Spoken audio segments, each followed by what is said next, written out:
The views and opinions expressed by this program's hosts, guests, listeners, and viewers are solely the views and opinions of the original source who expresses them. They do not necessarily represent the views and opinions of TV5 Network Incorporated, its subsidiaries and affiliates, and their respective stockholders, directors, officers, and employees.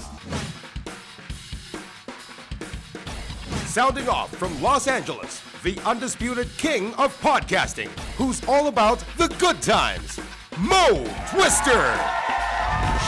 Representing New York City, a social media monster and co-creator of the Not Bill Walton Twitter feed, Chris Savage.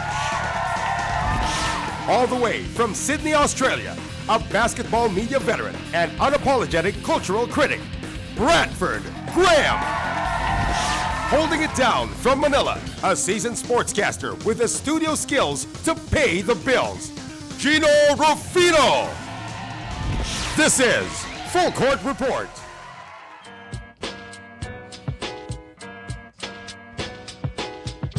All right, everybody, welcome to the Full Court Report. We are four guys in four different cities coming together talking about the NBA Finals, baby. One series left, and here we go. My name is Mo. I'm in Las Vegas. We have Chris Savage in New York City, Bradford Graham in Sydney, Australia, and Jinno Rufino in studio over there, Metro Manila, Philippines. Gentlemen, what an end to that Western Conference Finals, and let's not break the game down, piece by piece, but more look forward to what should be a very exciting championship series here. I'll take first quarter duties and put 12 minutes on the clock and talk about how awesome the Warriors kind of ended this Western Conference Finals. Historical season continues for them. We got a bunch of storylines coming up here in the finals that are pretty exciting. Let me just start with that first. What are you looking forward to here in the finals in terms of storyline? We have Cleveland clearly at a championship drought for that city in a lot of the major sports. You have Golden State maybe solidifying their legacy in the history books with maybe a back-to-back championship here. Steph also the back-to-back MVP, played well towards the end there in the Western Conference Finals. So a lot of things to pick apart and have kind of a favorite angle. Which ones are yours? My clearly is the Cleveland if the Cavaliers in fact do win. While I'm rooting for the Warriors, I won't feel so bad if the Warriors lose this one because I think the city of Cleveland could really use a championship.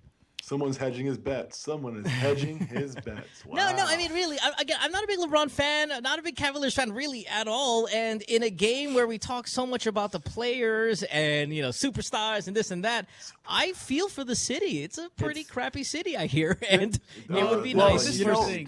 Sports fandom is such a sort of thankless transaction. I mean, you can support a team for your entire life and never get the rewards you want, or, the sports teams, it's evidently going to betray you at some stage. So while you can ride high, sure, enjoy it. Hopefully Cleveland eventually the drought ends. I just don't know if the drought ends this year after what we saw from the Warriors. For me, the big storyline that I'm looking forward to is, can the Warriors now complete the job? I mean, they've set themselves up. They're in the position they wanted to be in. They did it in really sort of epic and emphatic fashion.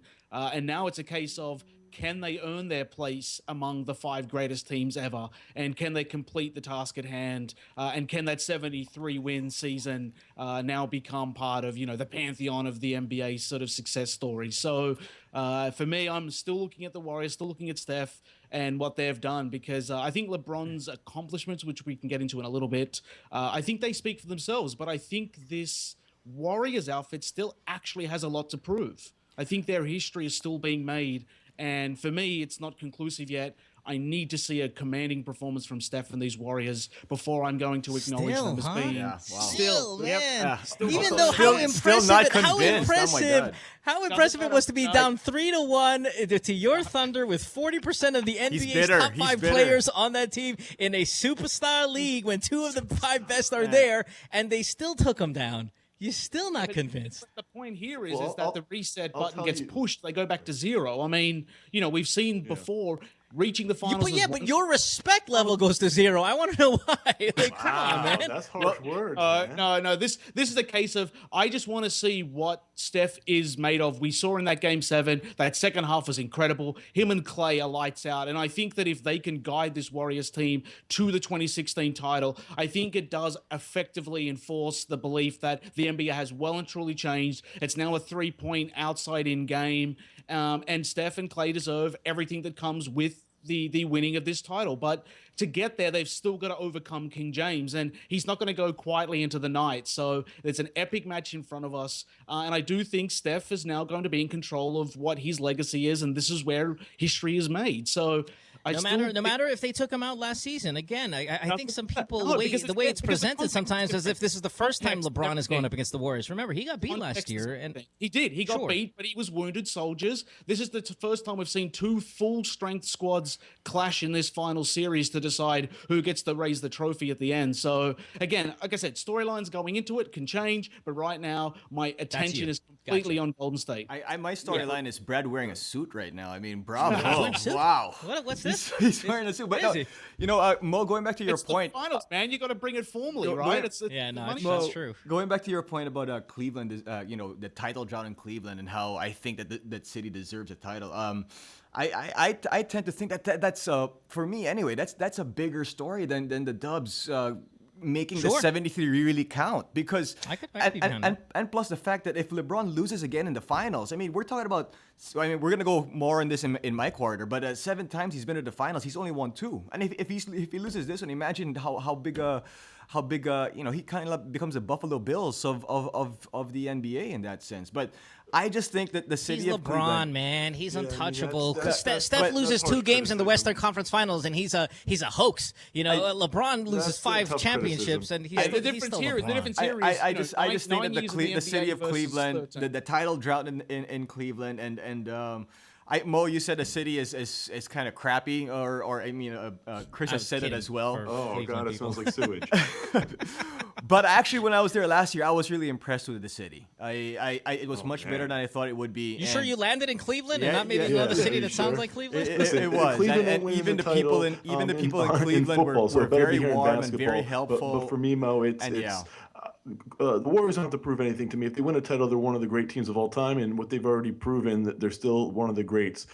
So what I want to see, and it's not a narrative yet, but what I want to see is Steph going out there and having an all-time great finals, win his first finals MVP, go out there like some of the greats did. Hopefully he's playing at 100%. The Magics, the Larrys, the Michaels, the Duncans, the Shaq O'Neals. I want to see him go do that. That's what I'm looking forward to the most. I've seen LeBron go out and do it. Now it's Steph's turn to go out and dominate a finals, and I'm really rooting for that. Remember, I believe it's a superstar league, so he's the biggest superstar in the league right now. He needs to go out and show me that, and I love it. Yeah, and again, in a superstar league, you're talking about the 2 biggest stars in Steph and James, and that's not just on the court with their play, but the marketing side. LeBron and Steph, clearly from the 2 competing outfits of sneakers to the jersey sales 1 and 2 in Steph and LeBron. So there's a lot of kind of side angles between this matchup between the 2 superstars that go beyond the basketball court. And of course, we have the 2 top seeded teams from the Eastern Conference and the Western Conference also meeting up, and that hasn't happened in what, maybe 8 years. So a lot to be excited about, a lot of storylines. I think it's endless, really. Sorry, Brad, I cut you off. You were saying. No, I was just going to say it's interesting that here we are basically, again, doing what Steph doesn't want us to do, which is we're saying that, his right to be the face of the NBA is on the line here. And yet Steph's saying, I don't like that storyline. One of the things that the media is drumming up here going into this finals is the clash of superstars, and Steph's trying his best to sort of downplay it, not make it an issue. But for me, as a fan, as an outsider, as someone who sort of documents this stuff, I wholeheartedly believe that Steph actually is playing for his right to sit on what he calls LeBron's throne. So it is a case for me of I want to see Steph go out there and just, again, sort of remind everybody that doubt him at your own peril.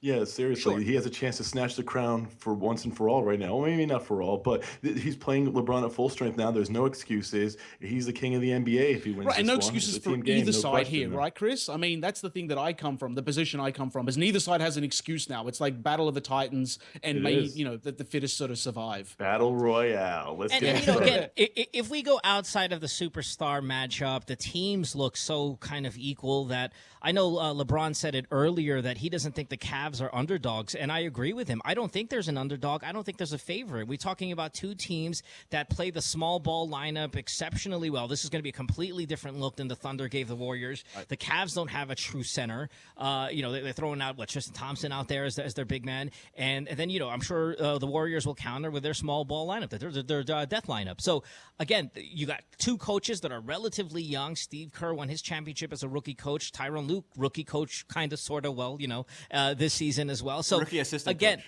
Outside of the two cities and their massive differences, it seems like everything else has, in this matchup, a lot of similarities, almost eerily similar, to make a very competitive, fun, and as what LeBron said, no underdog, no favorite type of championship, which is going to be really, really exciting. Yeah, Mo. I don't know if LeBron knows this, but he's actually going against the team that won 73 games and has this unstoppable shooting backcourt. So I'm going to say the Warriors are favorites. I think all the indicators suggest that the Warriors are the favorites. LeBron can, again, downplay that. And remember, the reason why the Warriors are favorites is because 4 of these 7 games take place in the Oracle, somewhere that LeBron doesn't know how to win yet. So I think it's a case of, Cleveland has to be considered slight underdogs because they don't have the home court advantage. Well, sure. Vegas says they're big underdogs, and that's more what the betting public is going with. But Mo, you talked about the matchups, both small ball. Well, all the similarities between the team, the Warriors do better. If there's any way to beat the Warriors, and we saw at least 3 games taken away, is when you go to a big lineup and smack them around. And I don't know if Cleveland has that. So I don't think it's as evenly matched as you're bringing up. I really don't. I think the Warriors have way too much. Fingers crossed, Mo, this is. But again, Jinno, help me out here. Is this? The Thunder, I think, played the Warriors exceptionally well. I don't know if the Cavs can. What do you see here? You've been following this Cleveland team. I think the Cavs have size, but they're not as athletic as the Thunder. They won't be able to keep up with the Dubs as well as the Thunder did. I mean, they're obviously some of the guys in Cleveland that they have, the big guys, they haven't played in a while. I mean, whereas remember Mozgov last year was actually pretty good in the finals, but he hasn't really been playing at all. In this season because of how the game has changed a little bit, but I do still like how some of those pieces have fallen into place, especially Channing Frye. So I do give them a chance here, but I just think the way OKC played the Thunder was probably the best way you can play the Thunder. Sorry, you mean the Warriors? The Warriors. Yeah, but come on. I mean, last season, without Kyrie, one of the best point guards in the league, without Kevin Love, who, gosh, we don't even know what we're going to see from Kevin Love here in the finals. But without those guys, it wasn't a runaway for the Warriors. And we just said it earlier, right in the beginning of this quarter, that hey, they're at full strength now. Yeah. Let's see what they can do at full strength. I know the Warriors whooped their ass in the regular season, but that's the regular season. In fact, I think it was the Warriors game that got David Blatt fired after the ass kicking that the Warriors gave them. But again, different scenario, different time now. You bring up Frye is now on that roster. He wasn't when they got their ass kicked in the regular season. And they steamrolled through most of this Eastern Conference I playoffs. think the thing here is right. And what makes this series so, I guess, unpredictable and exciting is the fact that both teams have taken it to new levels. I mean, the Warriors have stepped it up just like the Cavs have. It's not like the Warriors have stayed the same since last year. We've seen a completely different, revitalized, energized Warriors outfit. I mean, Clay's a better player. Steph's a better player. But we saw them go down 3-1, though. Right, I mean, we have. to a very good team, but we saw them go 3-1. We saw them survive the Thunder, which to me suggests that this team knows what it's capable of, and no amount of adversity is too much for them. Whereas I worry that the Cavs might get behind a little, and then I'm not sure if they have the LeBron aside, I don't know if they have the guys that can do what the Thunder did. Okay, well, I was playing devil's advocate the entire first quarter there. I say Warriors in 5. All right, yeah, great. Warriors in All right, let's take a break. Wow. No, I'm kidding. I think it'll go. I hope it goes all the way down the wire because I want to see a 7-game series here. We'll take a break. When we come back, we have more of the show. You listen to the Full Court Report back after this.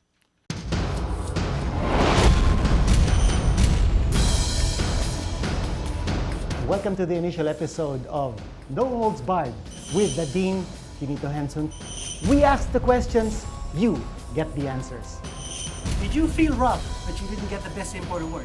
I won best import. If you were the commissioner of the PBA for a day, what would be the first thing you'd do?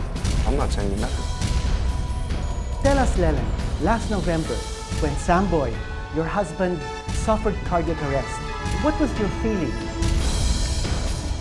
How are you able to cope?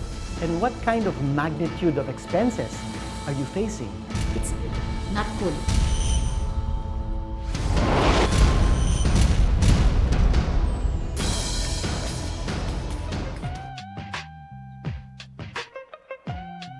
Welcome back to the Full Court Report. We have our second quarter, and we're going to Manila, Philippines. Talk to Jinno Rufino, who has point guard duties here. 12 minutes for you, Jinno. What's up?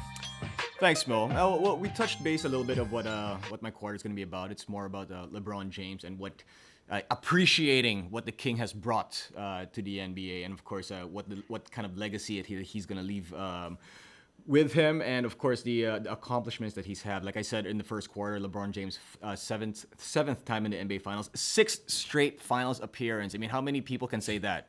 Not many. What is it? The 1950 Only if you're a Celtic. Celtics. Yeah, only the Celtics. Okay, in the New Testament. Let's be honest, I don't even think if you put our 4 lives together, we'd be old enough to remember those Celtics teams. It feels like it happened centuries ago in NBA terms. But it hasn't happened for a while, Gino. It hasn't. So it's nuts. And what is he? 31 years old, and he's done this 7 times. And don't forget James Jones. James Jones. Oh yeah, James Jones. Oh yeah, too, okay, actually, yeah. There's 2 of them. Sorry. Yeah. but I mean, you gotta appreciate what this man has done. I mean, I know he's only won 2 of them, and people kind of look at that and be like, all right, fine. It's he should have won maybe at least 1 or 2 more, but it's still unbelievable what he's done, and it's almost like that. That's the reason why he's already considered a top 10 player in the NBA, and he's still in his prime. And it's kind of scary to think that he can win. He can almost reach what Bill Russell has achieved in making the finals as many times as Bill Russell and the generation of Celtics. Maybe he won't win as many, but it's conceivable that he can make the NBA Finals. What, 9 Gino, straight times? Let me put it to you in context, I guess, and this is how I've always thought about LeBron's career. It seems like year after year he appears in one of the nominees for Best Picture, and his performance is usually worthy of being the Best Actor, but it doesn't mean that the movie he's in always wins Best Picture. Yeah. And I think that's the sort of way that I keep sort of thinking about this. It's like every year he makes the finals, and for every year there's a different reason why he doesn't seem to somehow win it. Now, whether it was, him playing sidekick to D Wade, in the first year with Miami, whether it was the Spurs because he was, overachieving as a 21, 22-year-old, early in his Cleveland days, whether it was the Spurs showing up for revenge in 2014 and then just absolutely annihilating him, or again, like Steph Curry and the Splash Brothers doing something that we'd never seen before. Like, it seems like LeBron keeps getting back there, and every time he's in the finals, he faces an opponent with a completely different set of sort of rules or play or styles that have got nothing to do with him. I mean, he just gets beaten by a different punch every time. So it's almost like I personally consider him more of a winner than I do an exceptional finals loser, which is the other way I guess you can spin this. And again, like making the finals 7 times in 13 seasons, to me suggests that this guy is an all-time great. I mean, he's accomplished something very few even can. And I mean, to lose a finals, he's appreciative of it now because he knows just how hard it is not only to make 1, but to make 2, to make, 3 and all the rest of it. So, and then he has the stats to back it up. It's not like James Jones where he's riding someone else's coattails. I mean, he is powering these teams, putting them on his back at times and carrying, deficient rosters to the sort of, Holy Land. So for me, yeah, man, he's an absolute winner, one of the all-time best. I think if he wins this finals, he goes into the conversation as being one of the 5 best players ever. But lose the finals, and I still think he's one of the 10 best players ever. So if he that's wins where the finals or loses the finals, he's one of the 5 best players of all time. This whole narrative that he's this big loser in the finals or it's going to hurt his legacy is silly. 2011, yes, he should have won. You can make a case maybe he should have won a couple others, but if you go into every final he played in, the better team really won those finals except 2011. This is a guy who's had to be a one-man gang in the finals last year. The 2007 team getting to the finals was a miracle.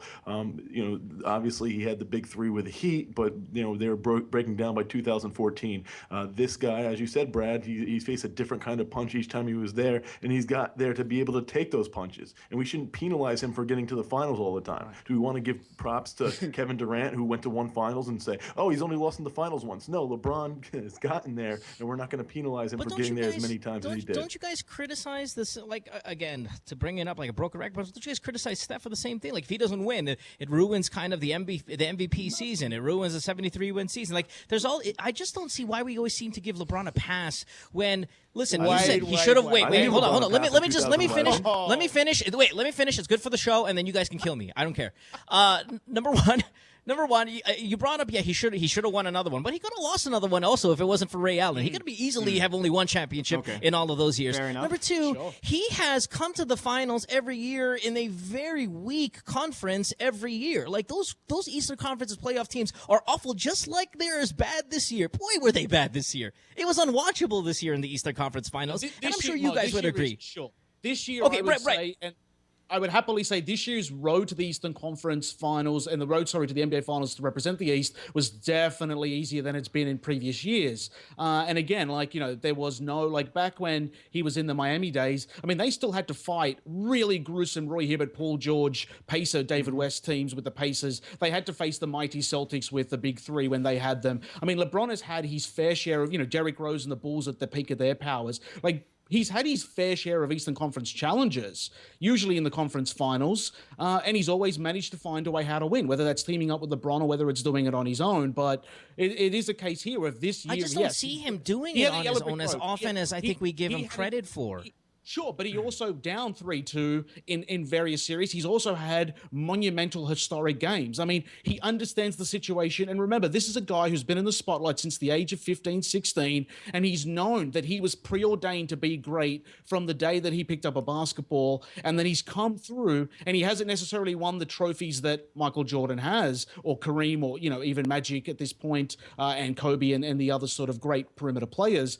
But he's definitely always in the conversation, and I think I'm not, Brett.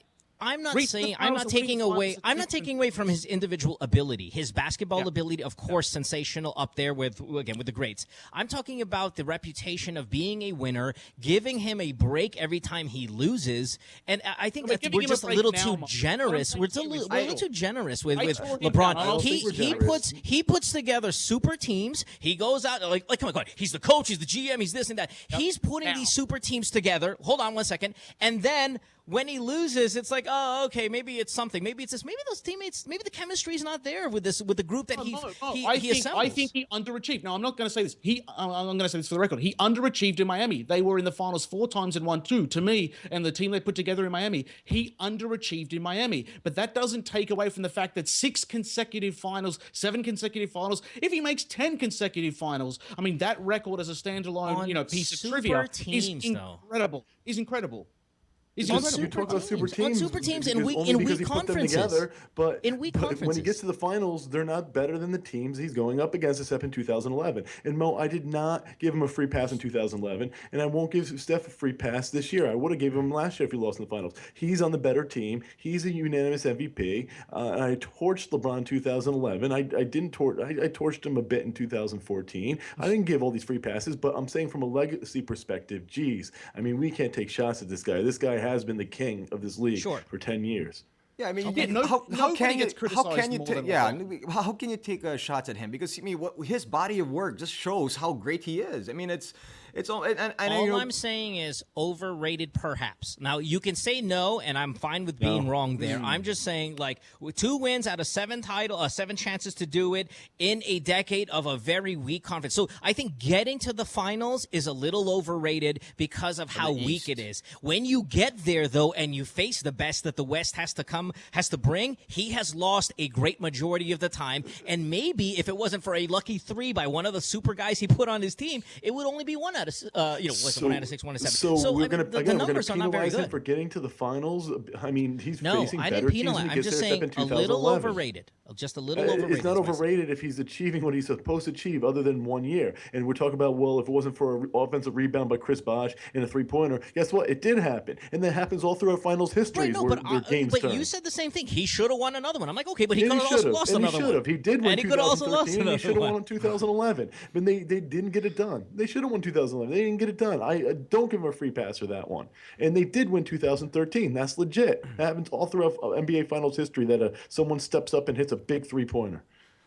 Yeah, Mo, I think the other thing too here is just that nothing is actually guaranteed. I mean, the Warriors weren't guaranteed a spot, just like the Cavs weren't guaranteed a spot. Yes, the Cavs' road was easier. This year is the exception in terms of how easy it was. I mean, I think this year was absurdly easy in many ways for the Cavs until they sort of dropped those games to Toronto and sort of gave them false hope. But again, that was because LeBron wasn't taking over games like he had in previous years. And I think that's what this is about. When LeBron's engaged and playing at his best, and he decides, that's it, I am taking over, the other team often doesn't stand a chance. And he now has a resume that's now loaded with all these finals appearances, and he still has some trophies to show for it. Now, unlike, Barkley or Malone or guys who sort of hover around the fringe of the top 20, I mean, LeBron's place is at the Last Supper because of the fact that he does have those 2 trophies. Yes, he got some outside help to get them, but the fact that he's got 2 trophies and now stands on the sort of, he's now on the shorelines of a third, this is going to help either, and this is why I say this again, as far as storylines and LeBron's legacy,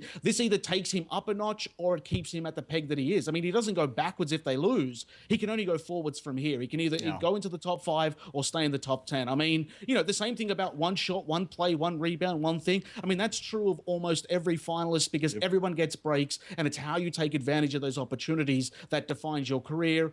And again, in a team game, we give LeBron too much credit and then sometimes not enough credit. So it all becomes, for me anyways, at least about the context of the... I respect what you guys are saying. I respect what you guys are saying. If he goes down though in this finals again and makes it two of 8 in the NBA finals for his career, 2 of 8. Those are 7 game. Okay, those are 7 game series. And to lose 6 of them. I just to a 73-win team. To the greatest. No. One of the greatest Come on, he's lost. I mean, sure, but he's lost to other ones. All I'm saying is, if you can't win more than if you're going 8 times and you only come out with 2, that's the ratios aren't in your favor, and those are 7 game series. If you were truly as great as you are in a superstar league, we should be able to see a little bit more rings on those hands. But who has more to ride as far as their legacy is concerned, Curry or LeBron in this series? Well, I would say you don't want it'd to have choke to with be a 73-win LeBron. team. No, but I mean, I would have to say it'd have to be LeBron just because he went back to individually. Cleveland to win these championships. He's the coach. He's the GM. He's all of these things. And if he doesn't deliver the ring, then a lot of the fingers can be pointed at him. While Steph, it can just be, Steph, maybe you were just a regular season hit wonder. You didn't perform well in last season in the finals. You didn't perform well in this season. Maybe you're just good in the regular season. I mean, there are other criticisms you can give Steph Curry, but with LeBron is all everything, man. He's like God over there in Cleveland. And if he doesn't deliver, all fingers have to be pointed at him. All right. Wow. A lot riding on this finals, man. I agree, but I agree, though. I agree with that. Yeah. All right, let's take a break. When we come back, we have the halftime show. You listen to the Full Court Report back after this. Don't go away. He has made viewers laugh with his funny antics and awesome style in comedy. He has also been in quite a few headlines himself. Well, funny man Arnel Ignacio loves good times too. Curious if he has funny secrets he'd like to spill? Then head on to www.tv5.com.ph/originals and watch Good Times with Mo. Thursday, 9 p.m. on Digital 5. Call us on our hotline, also on Viber and Skype.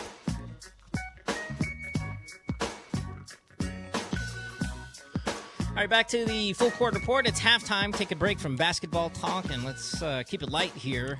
I wanted to ask you guys, I did a lot of traveling over the holiday weekend. Chris, you know that here in the U.S. we had Memorial Day, so I was on an airplane, I was on a trolley, I was on a train, I was on an Uber for the first time in my life, and I thought maybe throwing out a top... That's interesting. Or in an Uber. I don't know what it's called. How do you call it? I rode in an Uber vehicle? Ride an Uber? Yeah, whatever. Yeah. But...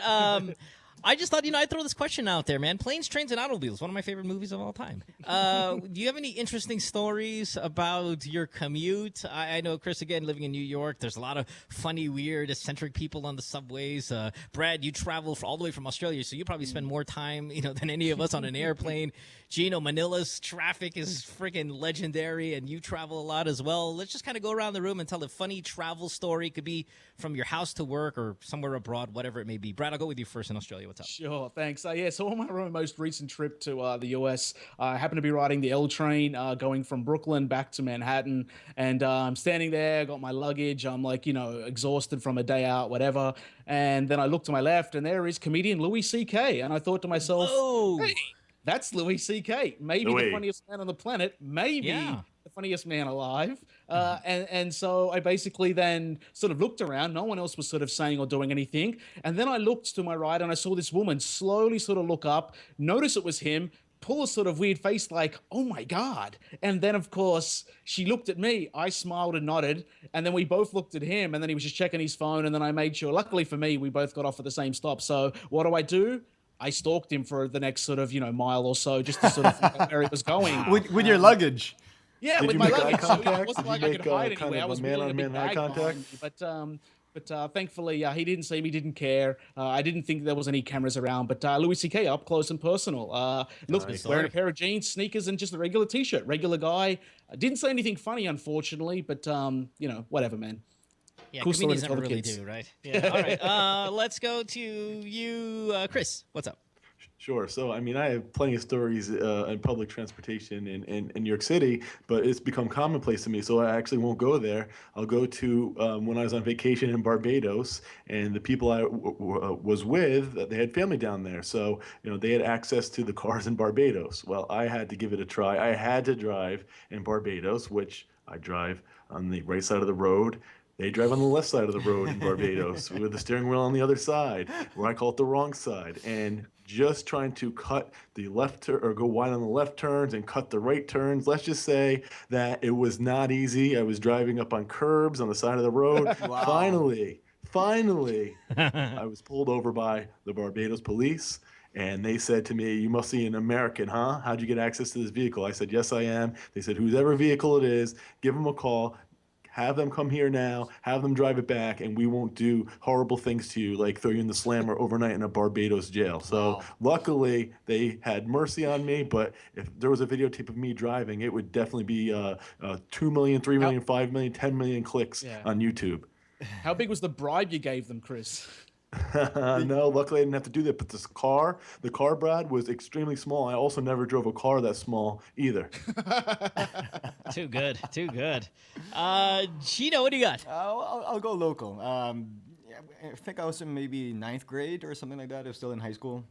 My driver here, like Mo said, my chauffeur, he was driving the car, and I was on my way home from school, and he cut off. I was half asleep in the car because of the traffic, and then he cut off this guy entering the village, Forbes Park, and when that happened, there's this car, and I kind of woke up because there's a speed bump going in there, and this car cut in front of us, stopped us, and I'm like, what's going on? And then this young guy, he must have been in his 20s, gets out of the car, starts waving. Jordan Clarkson. No, starts waving a knife at my car, and I'm like, what the hell's going on? Wielding a knife. Here? Yeah.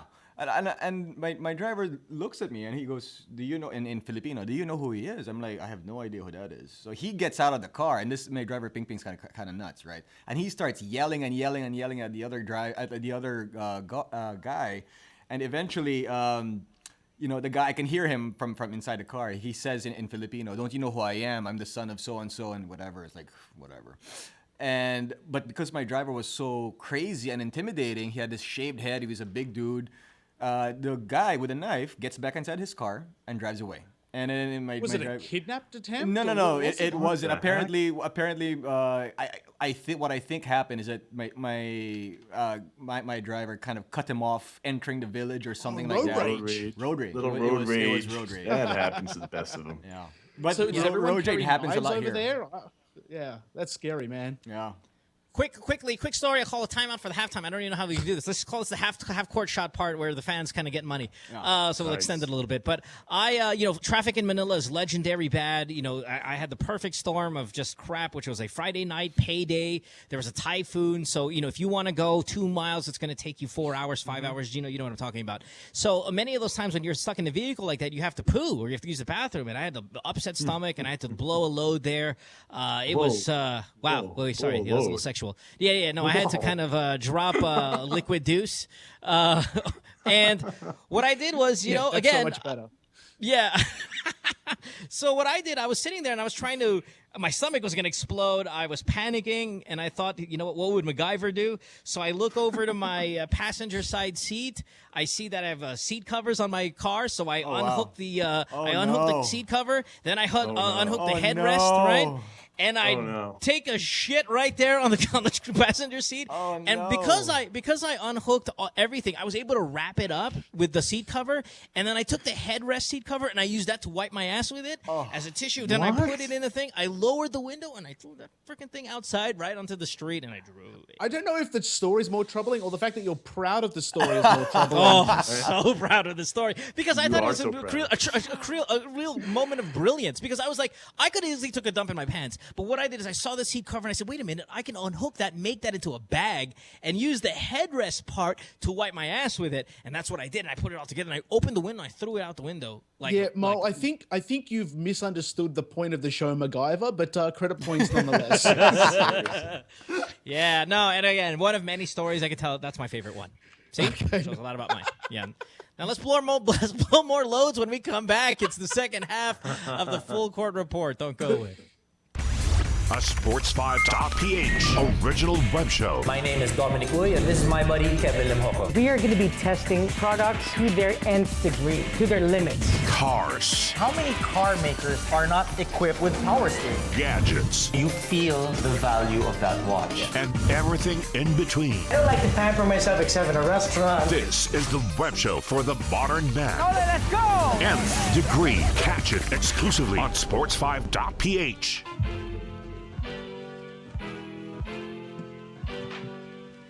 All right, welcome back to the Full Court Report. Here we go with our second half. Third quarter duties belong to Brad Graham in Sydney, Australia, and you have 12 minutes as usual. Brad, where are you going with it? Thanks, Mo. I want to get down into some of the sort of matchups we're going to see in this 2016 final series. I mean, we all know it's a rematch, but I don't think it's a rematch in the regards that we're not going to see the same two teams that we saw from last year's finals. So, again, let's start with the point guards here. We've got Kyrie Irving, finally healthy, finally back in the finals where he wanted to be.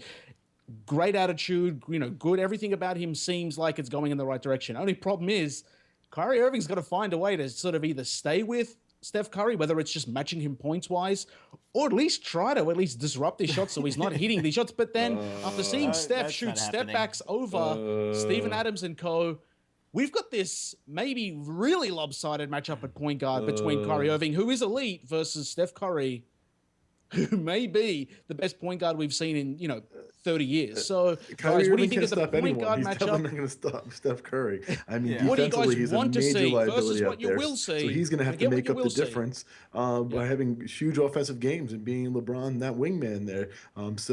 Can he go off on Steph's quote-unquote underrated defense? Yeah, maybe. He certainly has the tools to do so, but how is he going to stop Steph Curry? I don't think he has any chance to. Yeah, I don't think he's going to be able to even slow down Steph Curry. I mean, it's just not going to happen. So I think that his best weapon against Steph is to make Steph play defense. Just try and tire him out a little bit. Because there's just no other way. That's if they put him on Steph. Right. Who did they put him on? They can't put him on Clay either. Like there's just they can't hide. They can't hide Kyrie. Well, the thing you can't put him on Clay. At least it's the lesser of the evil, just because I know Clay doesn't really create shots. He just more reacts to them, right? And I think in this matchup we clearly see, and I know, sorry for the captain, obviously we clearly see the Warriors having a bigger advantage in terms of point guards. Plus, you had to think about who they went through, like. Kyrie at point guard getting to the finals went through a kind of a weak crop. Kyle Lowry struggled immensely in the playoffs, so I'll just kind of put him part of that weak crop, while Steph just came from Russell Westbrook. I mean, what great practice, if you want to even call it practice, before you go ahead and meet up with Kyrie Irving. Right, exactly. No, but sincerely, when you think about who they had to go through to get here and who they face, yeah, sure, Kyrie Irving's an elite point guard, but they just came from one of the best ones in the league, so they're kind of battle-tested in that sense, while Cleveland getting to the finals didn't really go through some formidable point guards and Jeff Teague and whatnot. So it is going to be a shock for them when they see Steph again in if this goes 7 games, he's going to line them up. That's what I want to bring up, and I'm glad you mentioned that, Mo, because I think Cleveland's going to go to Iman Shumpert much earlier than they usually do, and part of that is because they've got to bring him in the way that Andre Robertson was guarding whoever was on the floor for Golden State and causing trouble for the Thunder. So I think Shumpert checks into this game early, and maybe the whole series he plays a lot more minutes than he's used to, because I think their only real chance of beating the Splash Brothers is to put Shumpert out there, at least on one of them, and try to minimize that damage. But huge advantage to Golden State in the head-to-head shooting guard and point guard matchups. So let's go to the shooting guards then. We've got Clay, J.R. Smith. Both can catch fire.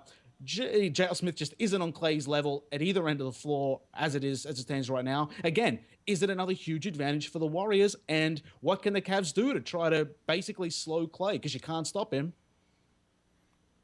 Hope he misses. Yeah, it's a hope huge he sees some advantage. fine chicks J.R. on the Smith side. has to be that X factor. All right, he's one of the others. J.R. Smith has to be one of the others. You know, they so talk what we about the basically stars have and just the others. said He has to be one of those others, and he has to be a focal point to be able to hit his shots. It's a mismatch if you just look at it by position, but you know, It is, and it can make a big impact. Again, I know you're breaking down the backcourt, and maybe you'll go position to position, but there's just no way for the Cavs to compete in the backcourt. If they're going to win this series, it has to be in the front court, where I think they have the advantage. And if you want to go and take that position by position, go ahead, but that's where it's going to be. Right, but what lessons do you think have been learned? Obviously, the Thunder came out and did the best job we've ever seen on these Warriors, and yet it wasn't enough. So is it a case of the Cavs can just concede or should concede, hey, these Splash Brothers are going to destroy us, so let's then turn the tables and try to shut down Green and Iguodala and minimize Harrison Barnes' impact and try to sort of focus on everyone else? Because it clearly seems to me like the Cavs not only have no chance against the Splash Brothers, but doing so might even be a waste of their energy. Wouldn't they be better off just saying, all right, guys, we're going to play you tough, but we're also not going to sort of overextend ourselves running around trying to do whatever the things we have to do? And is that the best play the Cavs really have here? Because the huge advantage that Golden State has suggests this series might not be as close as we like it when we break it down by the matchups. Close regardless. Yeah, I mean, if you want to move away from that, now we're talking about them looking to go, down low on the front line, and they're not as big and athletic as the Thunder were. So there's a bit of a mismatch there, other than LeBron James being LeBron James. And Mo brought up how the Warriors were tested with Russell Westbrook. Well, the front line and Draymond Green, they were tested a little bit with Serge Ibaka, like practice there. Now Kevin Love, who can play down low, crash the boards, and space the floor, it's as if they already got practice through Ibaka. So, that might be an advantage going for the Cavs as well. Yeah, crazy, right? I mean, we think about these front courts. Obviously, the clash between Iguodala and LeBron is going to be where a lot of the eyes are, and whether he starts, whether he plays the 40 minutes a night, as we've seen was the case in Games 6 and 7. Do we see more of Iguodala's brilliance, or does LeBron have it in him? Can he figure out a way to sort of, produce what he did last year, which was the 35, 9 and 9 or whatever the case is? Which LeBron are we going to get, and which Iguodala do you think we're going to get in this series? I think we're going to see the LeBron that we saw last season, where he's going to go ahead and just crush them like train style. He's just going to locomotive his way through the ring to the rim, and I think that's what's going to work for them. He's going to be able to do it. I mean, he's going to get his. He just has to be aggressive. He has to be physical, and he's got to just beat them up down low. Now, I know we say that this is a small team compared to OKC, but this is a really good rebounding team, and I brought this up, all playoff season already, that the rebounds is what's killing Golden State here. Yep. And, Thompson's a great offensive rebounder. LeBron is a great rebounder and a quick one. Kevin Love, if he's Kevin Love, he's an elite rebounder. Sure. So I think this is right. If he's Kevin Love, right. So that's kind of really the Achilles heel here. So they got to rebound. Okay, 4 of the 5 starting positions are advantage Golden State. 4 of the 5. Now that has not been the case previous series for, Golden State maybe only had the advantage on 2 of the 5, but now Golden State has advantage of 4 of the 5 starting spots. That doesn't bode well for Cleveland, even though we know we can get, brilliance out of LeBron James. But who do you think are going to be the X factors then? If the starting 5 is going to go clearly in Golden State's favor, who can the Cavs call upon then to step up or to be, at least disruptive or try to swing this in their advantage? It's got to be Thompson. Yeah, if you look at the blueprint for what OKC did to be physical, to grab the rebounds and get an edge there, it's got to be Thompson. If he can't be an X factor in the series, the Cavs really have no chance to win unless LeBron does 40 and 15 every night. It's got to be Thompson. Well, I think Thompson is a good choice, but I also think somebody like a Channing Frye. Like I said, I love this pickup by Channing by the Cavs mid-season, and I think it's almost one of those Rasheed Wallace 2004 Detroit Pistons type of pickups that he could be a difference maker. No. He doesn't have the physical tools. No, I know he doesn't have the physical tools. He doesn't rebound but like that. But he does add something else. He does add something else to this Cavs that can give them a chance against the Warriors, and that's another shooter from the outside, a dead-eye shooter from the outside, in the forwards position. So if they have him firing at a good rate. If J.R. Smith gets hot, if Kevin Love makes some outside shots, I mean, anything can happen as long as these guys. Remember, they have the record, the playoff record for most threes in the game. Right, and you're talking about hitting outside shots. Well, keep this in perspective. Let's talk about the perspective of LeBron compared to last year. His usage rate is low because of the lack of injuries and just the way they're using him, which is a good thing. So because of him and him creating shots for other guys, you have Kyrie, you have Fry, you have J.R. Smith, you have Kevin Love, you have Jefferson and Shumpert all shooting over 44% from three-point land. That has a lot to do with LeBron and him not having to be the number one factor to score, creating shots. You talk about Iggy and him sticking LeBron. Well, everyone knew LeBron was going to take the shots, the big shots, especially as the shot clock was winding down. A little bit easier, not to say Iggy didn't do a great job, a little bit easier to defend someone that way. It's going to be a lot different this year when the makeup of the Cavs is a lot different from the finals and what we saw when they're a healthier team. Yep, they have more weapons. They have more weapons now.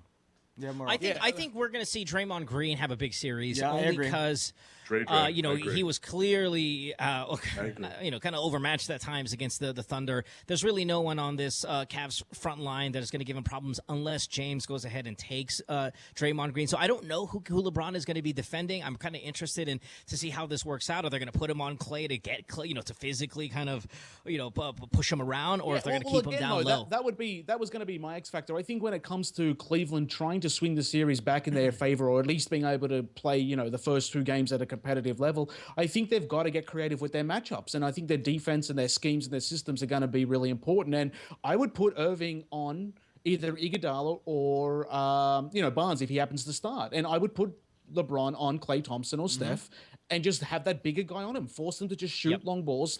Get that going early. See how that works for you. And if it doesn't work, you can always revert back to the traditional matchups. But I think the X factor for me is going to be Kevin Love. I think depending on the Kevin Love we get depends on how far this series goes. I mean, if he's engaged, if he's pulling down 15 boards, hitting threes, and if he's really sort of getting in Draymond's head and basically scoring inside and out and mixing it up and not being the predictable Love that we can see him be at times, I think the Cleveland team could really push this 6, maybe 7 games. But look, for them to sort of be in this and to sort of stay competitive through the 48 minutes, they need the Kevin Love at his peak. That's not going to happen. Brad, I'll put you on the spot. That's my point. But we don't know what Kevin Love we're going to get. Kevin Love is my X factor. Will Kevin Love have a podium game this series? Look, Kevin Love has it in him to get 35 and 15. He really has it in him. And if you had to call it right now, will he have a podium game in the series? Well, Kevin Love? Yep. I think LeBron will set him up to have one. I think his team has the confidence in him to deliver, but whether he does is on him more than it is on his team. So I disagree. I just don't let's think. Go around the table. Who's anyone else got an X factor they want to throw out? Okay, my X factor again. I said it earlier is Draymond Green, and I just don't think that also Kevin Love is going to be able to do anything from Kevin Love's past Kevin Love because unless Draymond going up gets against flagrant and then he has to sit a game. Right, you're going up against the second best defensive player in the NBA in Draymond Green, plus a guy who also facilitates that Warriors offense, led the team in assists. Kevin Love's defense is super suspect. His rebounding is still, again, at a high level, but not when you have the second best defensive player in the NBA on you. So I think if the matchup is going to be Love versus Green, Green is going to eat him alive, and that will be the X factor of the season. What is he good for? Exactly. And then what we might see is then Love being pulled again for Fry, or maybe they go big and maybe they bring Mozgov back in there and put Thompson at the 4. Who knows? Of course, the Warriors have a counter with Bogut, I think, to that Mozgov. But again, I think Draymond Green is going to exploit this new and declining Kevin Love that we've seen, and he's going to have a hard time both defensively and offensively. The better question is which Cav is going to get kicked in the nuts this series? I go with Delhi. Delhi's getting. I go with Delhi's going to get kicked in the sack. Right. That's crazy. You guys are nuts. Yeah, seriously, literally. Yeah, but speaking of Delhi, maybe do you think that Delhi's going to be able to have some kind of impact as he did in the first couple games last season? I think Delhi's going to be needed because Kyrie can't guard anyone. So they're going to they just need Kyrie's playmaking and his scoring ability. If they take his offense off the floor, I think this team is doomed. So they have to live and die with whatever Kyrie Irving gives them on defense. And we don't know. He might have another gear. He might be engaged. He might be able to play. Look, the thing with it is, he's not going to stop people. So you just want to see him contest. You want to see him get a couple of steals. You want to see him at least be there. Hustle. Like if he doesn't have any hustle points or plays in him, then forget it. But yeah, Kyrie Irving, man, a lot on the line here for him and where he stands in I guess the elite point guard conversation. So we'll see. Sure. All right, we'll take a break. When we come back, we have the fourth quarter. You listen to the full court report. Don't go away. Back after this.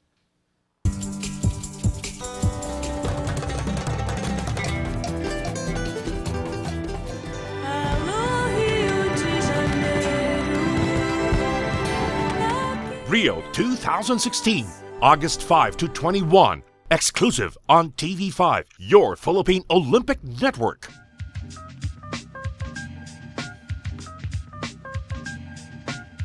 All right, welcome back to the Full Court Report. It is the fourth quarter now. We will go to New York City and talk to Chris Savage, who's got point guard duties and 12 minutes on the clock. What's up, Chris?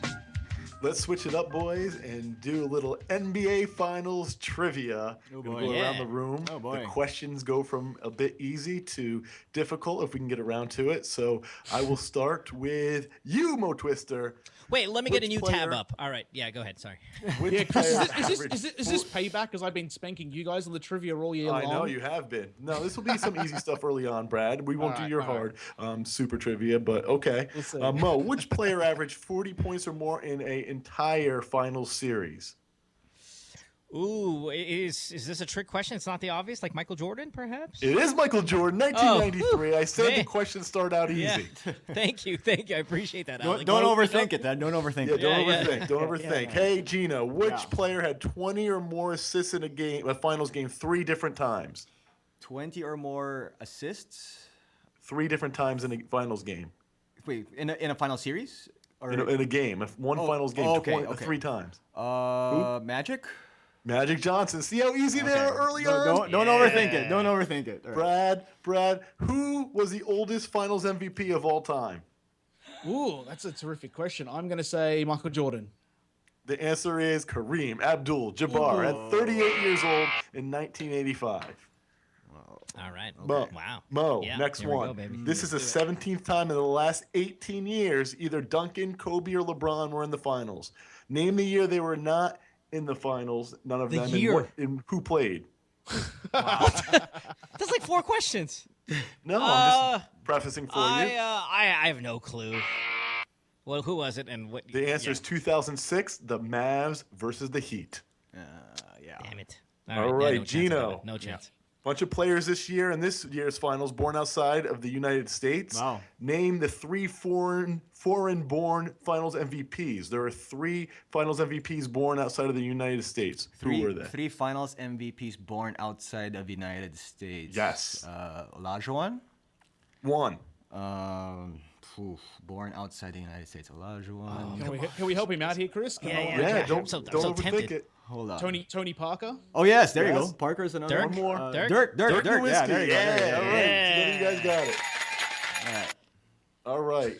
In the Jordan Bird era since 1980, there are 10 different teams to win titles. If the Warriors win this year, they'll be the 8th to have multiple titles. Name the 2 teams, Brad, that only have 1 title during that era. During the, what is it, the 80s, Jordan did you Bird say? era since 79-80. 79-80. Let's go with, does Philadelphia have one? 1. The Sixers, 1983. Yes, and you're looking for another team with in the 80s and 90s that only won 1 title. All the way till present day. To present day. Oh, till present day. Oh, then it's the Mavericks. You got it. 2011 Mavericks. Brad knocked it down. Jeez. Over to Mo. job, He's getting a little harder now. Last year, LeBron scored at least 30 points in 5 out of 6 games. Name the player who scored at least 30 points in every game of a series twice. 2 times he scored 30 points in every game of the series. Just pick a name, Mo. It is Shaq. Oh, yeah. 2002 and 2000. In 2000 and 2002. Awesome. Are man. you not awesome. entertained? All right. Thank you. Yeah. Jinno, we know that there's a bunch of players in this series who can score a bunch of points in 1 quarter. Who has an NBA Finals record for most points in 1 quarter? 1 quarter, most points. He got injured. The hint is he got injured in that quarter too, early on, and then went off. Oh man. Wow. He is one of the most annoying guys Pierce? to his No. colleagues. The answer, Isaiah Thomas, 1988, Okay. All right. 25 points in a quarter versus the Lakers. Your Lakers. Yeah. That's why he doesn't remember. Yeah, I know. I forgot about that. Brad, By the way, that Brad. record falls this season. Yeah, go. Ooh. Yeah, maybe Clay or Steph. Hey, Brad, no player in NBA Finals history has registered a quadruple double, but one man came close, but becoming 2 blocks away. Who was it? Oh, I got this. In a finals, it's got to be Elijah. In the finals game, yes. Yeah. It's a game, right? 2 blocks away. Olajuwon, right? Olajuwon, not 94. Olajuwon. Who'd you say, Brad? No, not It wasn't Olajuwon? No, it was Tim Duncan. Timmy! Go Timmy. Last time around. Here we go.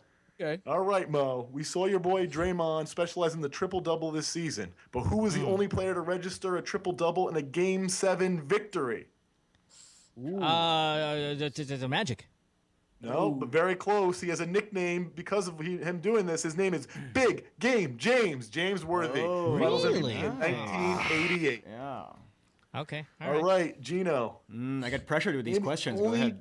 Only player to have 2 4-point plays in one game in the finals. 2 4-point plays in one game in the finals. Jordan Clarkson. Think of a sniper. Ray Allen? Think of what? Ray Allen? Yeah, Ray Allen. Give him an applause. He got it. 2013.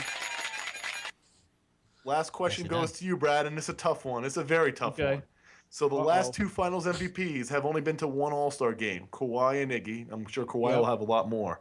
Name the only Finals MVP to have 0 All-Star game appearances since the Jordan Bird era started. Excuse me, the Magic Bird era. Finals MVP, no All-Star appearances. Yes. Huh. That's crazy. All right, I've got to try to Yeah. So I'm gonna go. This has to go back. This can't be recent. This has to go back. Let me think. It's in the 80s. It's in the 80s. It's in the 80s. All right. Let me think who the champions were. Cedric Maxwell, Celtics. Cedric Maxwell. Brad got it. Oh, he got the $1 million question. Too bad we got paid out. Good. Give him a round of applause. Unbelievable, guys. Do the Great Sam job. Cassell Big Balls dance, because that was awesome. Seriously, I hope my questions were a bit easier than Brad's, like calculus type questions. You guys had a fair chance to get some right, but you guys did awesome regardless. Awesome job. Let's shift over to around the NBA news, though. I do want to talk about the KD speculation. He didn't want to really talk about it in the exit interviews. After the series ended against the Warriors, his teammates now think that they're interviewed, that he'll be around. I'm seeing new memes every single day of KD in a jersey of a different team. Of course, here in New York, people are posting on Facebook, him in a Knicks jersey. Hold your breath on that one. It's going around more than the Michael Jordan crying meme at this point. Talk to me about some of the speculation, guys. What's your take on the KD sweepstakes, which will be hot for the next couple months here? I think the favorite still, of course, is OKC, just because of they've got a team here that can compete for a championship next season. They also have we were talking about this off air with Brad about his importance to that city, and I don't know if there's going to be an emotional connection there for KD to feel bad about leaving OKC when the city clearly loves the guy. But I've been reading reports.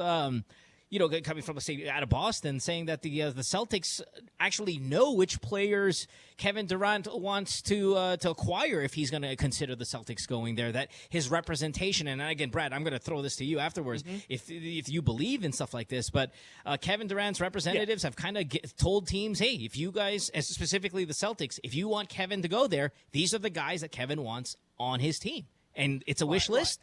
Go out and get them.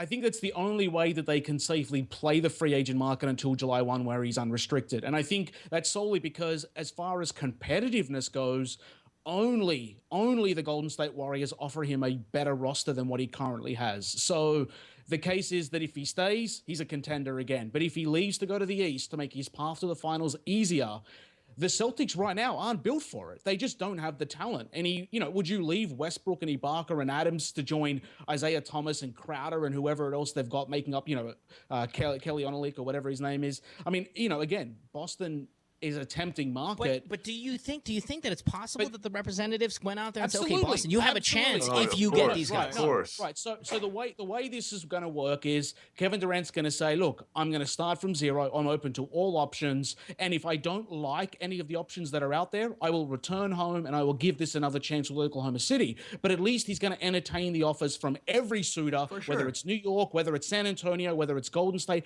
Everyone is in play here. And they're in play for the reasons that you were in play when you're a free agent. You want to go not only and get the best money, and you want to not only work for an organization that believes in you and can help guide you to where you want to be, but you definitely listen to the proposals, because until you listen to them, you don't know what they are. Like, you don't know if Pat Riley has some, 6-step master plan to help you win 3 in a row. You don't know if Golden State's going to crumble the second Steph's no longer the 60 highest paid. So you just have to go and listen, entertain them, keep open eyes, open ears, and then you know that no matter what happens, if none of the other offers out there are tempting enough or to your liking, you can always come home. You'll be welcomed with open arms, and you can really compete for a championship next season. So he's really in the driver's seat.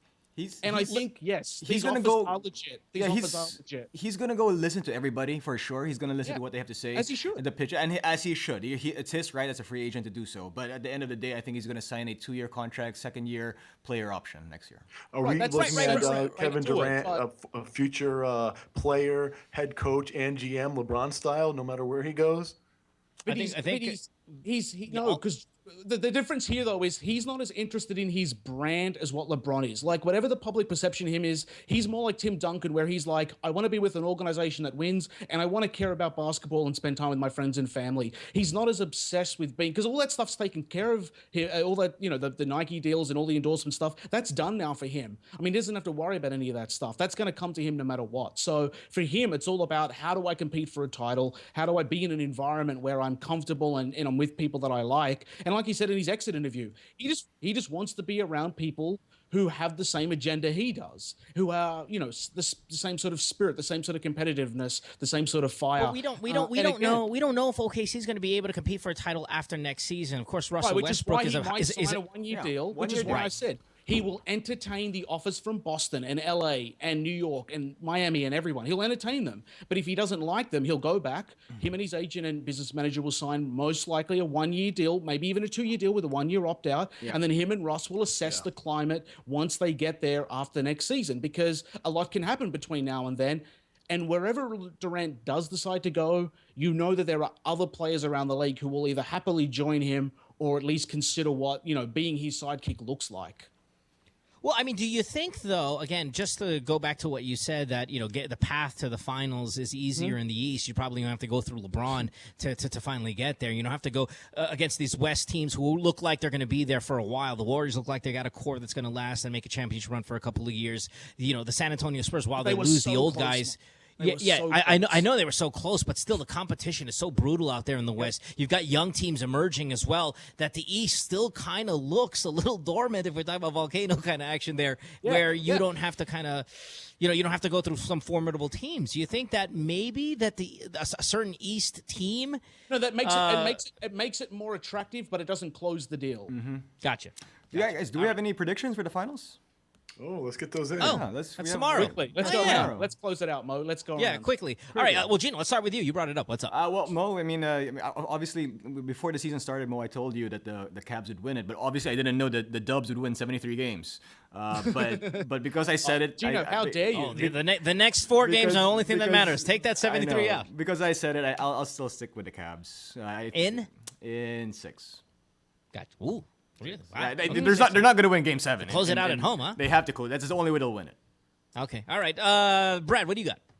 I'm going to say Warriors in 5. Wow. Yeah, I knew you were going to say 5. Yeah, I love it. Wow. Bold. Chris, Warriors in what? I agree with Brad. I mean, there's a major matchup issues here. It's going to be Warriors in 5. But we will see a awesome showing from LeBron through the whole series. I think we're going to see some blowouts too. I think I think it's possible. I think it's possible. I think Cleveland needs to steal Game 1 for this to be a series.